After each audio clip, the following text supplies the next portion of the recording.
Et salut YouTube, c'est Jarold. Aujourd'hui, on se retrouve pour notre dernière vidéo de pronos sur les grands championnats européens pour cette saison. Et on va faire des pronos sur la Première Ligue. Alors oui, je sais, cette vidéo arrive un peu tardivement sur la programmation de la chaîne, mais je précise que je l'ai réalisée début septembre, donc je n'avais pas tous les derniers résultats en tête, puisque là, normalement, à l'heure où je vous parle, à l'heure où je publie cette vidéo plutôt, on est le 12 octobre. Donc il y a quasiment un mois de résultats, un mois de performance des équipes de Première Ligue qui s'est écoulé entre l'enregistrement de cette vidéo et la publication sur la chaîne. Donc s'il y a des choses ou quoi qui sont un petit peu inexactes, soyez indulgents, c'est parce qu'il y a un mois et que je ne pouvais pas prévoir tout simplement ce qui allait se passer pendant un mois. Voilà, bon. J'espère quand même que vous aimez ces vidéos consacrées au foot et au pronos. On va continuer à faire du contenu foot jusqu'à la Coupe du Monde et évidemment au moment de la Coupe du Monde, eh bien, on en fera encore plus et on parlera encore plus de foot sur la chaîne. Deuxième sujet que je voulais aborder avec vous dans cette vidéo, c'est Overwatch 2. Voilà.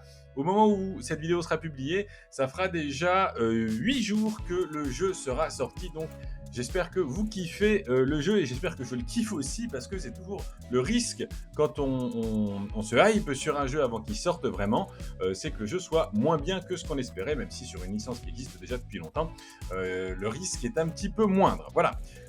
On va passer tout de suite au vif du sujet. Comme d'habitude, en intro, n'oubliez pas un max de pouces bleus si les vidéos vous plaisent et puis vous abonner à la chaîne si ça n'est pas déjà fait. Et on passe tout de suite donc au vif du sujet qui est donc de faire le classement prédictif des équipes de Première Ligue. Alors on fait déjà le tour des logos. On voit qu'on a Arsenal, Bournemouth, Brentford. Ici on a Brighton, Chelsea, Manchester City, Everton, Fulham, Leeds, Leicester, Liverpool, Newcastle, Nottingham Forest, Crystal Palace, Southampton, Tottenham, Manchester United, Aston Villa, West Ham et je finis par Wolverhampton. Alors, ce que je vais faire, c'est que on va déjà mettre au niveau tous mes favoris pour les titres de champion. Je vais les mettre en haut au niveau de la case donc Champions League et qualification. Oui, parce que j'ai pas fait le tour des cases, donc on nous propose donc la case champion, ce qui va être la case la plus difficile à décider. La case des qualifiés pour la Champions League, donc position 2, 3 et 4. La case pour l'Europa League et l'Europa Conference League, donc 5, 6 et 7. Le milieu de tableau, le ventre mou auquel on tient tant. Donc place 8, 9, 10, 11 et 12. Ensuite, bon, ceux qui vont avoir un peu plus chaud aux fesses pendant la saison par rapport à la relégation, les places 13, 14, 15, 16 et 17. Et puis les 3 dernières places, 18, 19 et 20, qui seront reléguées à la fin de la saison. Donc ce que je disais, c'est que dans les places de Ligue des Champions, 2, 3 et 4, je vais mettre plus que 3 clubs. Je vais mettre tous ceux qui sont potentiellement pour moi susceptibles d'accéder au titre de champion. Donc on va avoir Arsenal, on va avoir Chelsea, on va avoir Manchester City. Alors à ce stade, il est possible et il est même probable que à la date où je publie la vidéo, ces possibilités-là, c'est qu'il y ait même un ou plusieurs clubs dans ces clubs-là qui soient déjà hors course pour le titre. Donc ne soyez pas choqués, c'est de ça dont je vous parlais en début de vidéo. Il est possible aussi qu'il y en ait d'autres qui soient par contre dans la course et que je n'avais pas vu venir et je ne les considère pas pour cette raison-là. Donc Liverpool, je pense que Leicester ne sera pas candidat au titre cette saison. Tottenham avec Conte, Manchester United et c'est tout. Pour moi, c'est tout. Donc, l'année dernière, en 2021-2022, les promus, ça a été Fulham, Bournemouth et Nottingham Forest. Donc, Bournemouth qui est le premier de la liste, Fulham qui est la FFC et Nottingham qui est le petit arbre rouge sur fond blanc.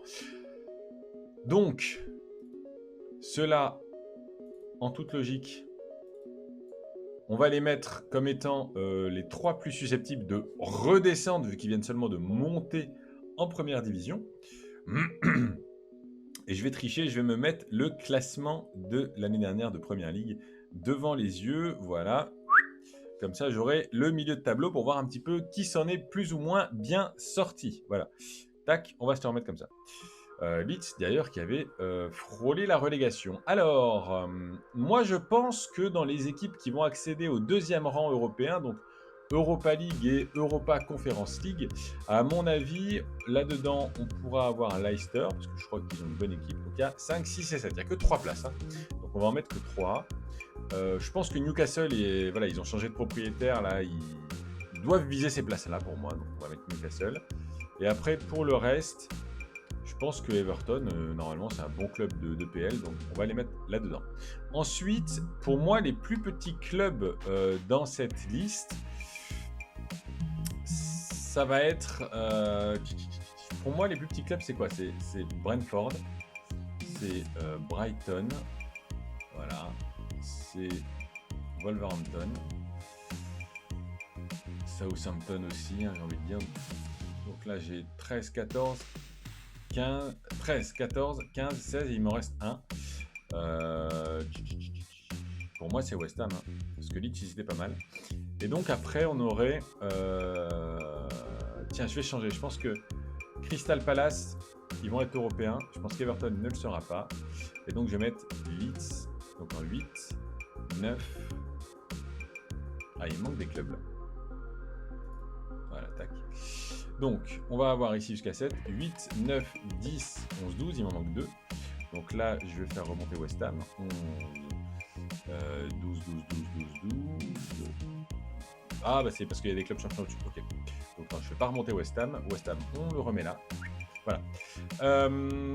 Voilà, donc moi je pense que Leicester, Newcastle et Crystal Palace réussiront à accrocher des places européennes. Crystal Palace entraîné par Vieira, Leicester qui a toujours eu une bonne équipe depuis leur titre de champion, ils ne sont pas vraiment redescendus des bons clubs européens de Première Ligue. Newcastle, avec les nouveaux moyens qu'ils ont et les nouveaux joueurs qu'ils ont. Voilà, c'est pour ces trois raisons-là que je mets ces trois clubs-là dans cette position-là. Après, il va y avoir du mouvement, ça va bouger. Pourquoi? Parce que justement, là, en position en 2, 3 et 4, eh ben, j'ai 3 équipes en trop sur le podium, mais sur les 4 premières places. Et donc, il va falloir que je bouge une équipe en champion et que je bouge 2 équipes en dessous. Donc, il va y avoir 2 équipes qui vont venir choper des places en Europa League et en Conference League. Et donc là, ça va redescendre de 2 et ensuite, ça va encore redescendre de 2 et ainsi de suite. Donc, comment est-ce que je pourrais faire mon affaire? Alors, moi, je pense que Arsenal, en pré-saison, ils ont fait beaucoup de bonnes performances. Ils ont éclaté, je crois, Chelsea, ils ont les éclaté 3-4-0. Je pense qu'ils ne feront pas ça pendant la saison. Et je pense que même s'ils font un début de saison éclatant, ils ne tiendront pas la longueur. Donc pour moi, Arsenal ne sera pas champion cette année d'Angleterre. Je me trompe peut-être. Mais pour moi, ils sont trop inconsistants historiquement. Et donc je ne les vois pas réussir d'un coup, boum, à faire une grosse saison. Pour moi, s'ils le font, c'est... voilà, ils font cette année une saison qui est à peu près bien. Et puis, dans 1 ou 2 ans, ils feront d'un coup... ils feront après 1 ou 2 saisons à peu près bien, mais pas tout à fait abouties, ils feront une grosse saison aboutie. Voilà, pour moi, ça peut être que le travail, que le résultat d'un travail progressif. Ensuite, donc Arsenal, moi, je les laisse quand même entre la 2e et la 4e place. Ensuite, il y a Chelsea. Chelsea, ils ont fait un énorme mercato, 300 millions. Pour moi, ils doivent être candidats au titre, donc je peux les mettre candidats au titre. Manchester City, forcément, champion en titre. Ils se sont améliorés encore avec Hollande. Voilà, à la date où je tourne cette vidéo, je sais qu'ils font un bon début de saison. Donc pour moi, Manchester City, gros favori au titre. Liverpool, je sais qu'ils font un tout début de saison de merde à la date où je tourne cette vidéo. Alors qu'il n'y a pas particulièrement lieu. Ils ont perdu Sané pour moi, mais c'est tout. Donc, Mané, pardon. Entre Sadio Mané et Leroy Sané, à chaque fois, j'inverse les noms. Ils ont perdu Sadio Mané. Donc, du coup, pour moi... Il n'y a pas vraiment de raison, donc c'est presque la pire des situations, quoi. C'est soit ils ont lâché leur coach, soit c'est physiquement ils y sont pas et ils sont usés avec les années de succès. Donc du coup, je vois pas comment ils pourraient retourner le truc au point de finir champion. Pour moi, Liverpool ne sera pas champion. Tottenham de Conte, je le mettrais peut-être presque en 2e position du championnat parce que Conte, il a toujours cette capacité de mettre ses équipes en mode commando, même si c'est pas sur 10 ans, si c'est sur 2-3 ans, il a la capacité à le faire, donc un peu comme un Mourinho en début de carrière. Donc moi, au final, je pense que Manchester United, même s'il semble à date que le Ten Hag réussisse à un petit peu réussir à faire des performances, je pense pas qu'ils arriveront au point ni d'être champions, ni de vraiment inquiéter City, je pense que City, voilà, c'est eux qui sont les plus constants, qui vont être champions. Je pense que Chelsea et Liverpool, avec leur début de saison, ne réussiront pas à remonter. Donc, on va mettre Chelsea et Liverpool, tac, ici. Non, à l'extérieur, je voulais mettre. Voilà. Je pense que Tottenham finira deuxième, donc on va les mettre dans l'ordre. On va mettre Tottenham. Et entre Arsenal et United, là, honnêtement, j'ai un gros dilemme. Allez, on va mettre United. Je pense que United finira. Donc, je pense que City finira champion. Deuxième Tottenham. Troisième United. Quatrième Arsenal. Voilà. Pour moi, j'ai mon top 4 qui est comme ça. Ensuite, on doit délibérer sur les places 5, 6, 7. Donc, il n'y a que 3 places pour 5 équipes. Je pense que Liverpool, ils arriveront quand même. Liverpool, voilà, de par leur historique récent, de par la qualité de leur équipe quand même, je pense qu'ils vont réussir à finir 5e. Voilà. Moi, Liverpool, je ne les vois pas en dessous. Et je pense que Chelsea... alors, je dois vous dire quelque chose. À la date où je tourne cette vidéo, Tuchel vient de se faire limoger. Et Graham Potter a repris l'équipe. Donc, pour moi, Graham Potter, c'est un mec à l'ancienne qui connaît la PL. Il va se retrouver avec un effectif qu'il n'a jamais eu dans sa vie, donc il va savoir faire, parce qu'il va dire, bah, moi, je vais gérer, voilà, j'ai des ressources exceptionnelles, je sais comment faire pour avoir des bons résultats en PL, et donc je vais mettre une équipe solide, je vais faire tourner le groupe, etc. Et donc, je vais profiter de cette nouvelle dynamique. Donc, pour moi, voilà, Chelsea va finir juste derrière Liverpool. Ensuite, entre Leicester, Newcastle et Crystal Palace, pour moi, Leicester est historiquement, dans un historique récent des dernières saisons, l'équipe qui est la plus constante, qui a le groupe le plus costaud, qui est le club le plus habitué à disputer ce genre de place. Donc, je vais laisser Leicester.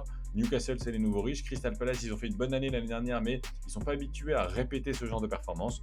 Donc, je vais faire descendre ces deux équipes. Hop, l'échelon d'en dessous. Et donc, l'échelon d'en dessous, on a place 8, 9, 10, 11 et 12. Donc, on avait besoin de 5 équipes. Je mettrai Crystal Palace 8e. Newcastle, je le mets 9. Ensuite, Leeds a failli être relégué l'année dernière, donc je les mets dernier de cette catégorie-là. Et puis entre Everton et Aston Villa, on va laisser dans cet ordre-là. Ensuite, en 13, 14, 15, 16 et 17, donc 5 équipes qui sont là. Ça sous-entend que les 3 promus vont être tous les 3 relégués, chose que je ne crois pas. Je pense que Fulham va réussir à se sauver et que même Brighton, Brentford, honnêtement, j'y crois pas des masses. Hein. J'ai du mal à y croire, hein, franchement. Moi, je pense que Brentford et Brighton, voilà, hop, on va les mettre là, et que Fulham, on va les mettre ici, et Nottingham Forest, ils vont se sauver. Voilà. Je pense que ça va être dans cet ordre-là. Je me trompe peut-être, mais voilà. Donc, on a notre champion qui est Manchester City, les 3 de derrière, Tottenham, Manchester United, Arsenal. Liverpool, Chelsea, Leicester qui se répartissent les places d'Europa League et de Conference League. Ensuite, dans le milieu de tableau, on a Crystal Palace, Newcastle, Everton, Aston Villa et Leeds. Leeds, donc, qui pour moi fait une bien meilleure saison que l'année d'avant. Fulham qui se sauve, ainsi que Nottingham Forest pour les promus, avec Southampton, West Ham et Wolverhampton. Et puis malheureusement ceux qui descendent, Bournemouth, Brentford et Brighton. Il fait pas bon avoir un club dont la lettre commence par B en PL cette année. Pour moi, voilà, c'était mes pronos de Première Ligue pour la saison 2022-2023. Dites-moi en commentaire si vous approuvez ou si vous n'approuvez pas. Et puis dites-moi pour vous qui sera champion. Et puis sur les gros clubs genre Liverpool-Chelsea, si vous avez des avis différents du mien. Voilà, j'espère que vous aurez aimé ces vidéos pronos foot sur la chaîne. Dites-le moi en commentaire. Mettez un max de pouces bleus pour me soutenir si vous kiffez les vidéos et si vous kiffez la programmation de la chaîne. Abonnez-vous si ça n'est pas encore fait et que vous aimez. Quant à nous, on se retrouve très très vite pour plein d'autres vidéos. D'ici là, comme d'habitude, prenez soin de vous. La vie est courte. Vivez vos passions à fond. Et abonnez-vous à la chaîne. C'était Jarod. À plus tard. Ciao!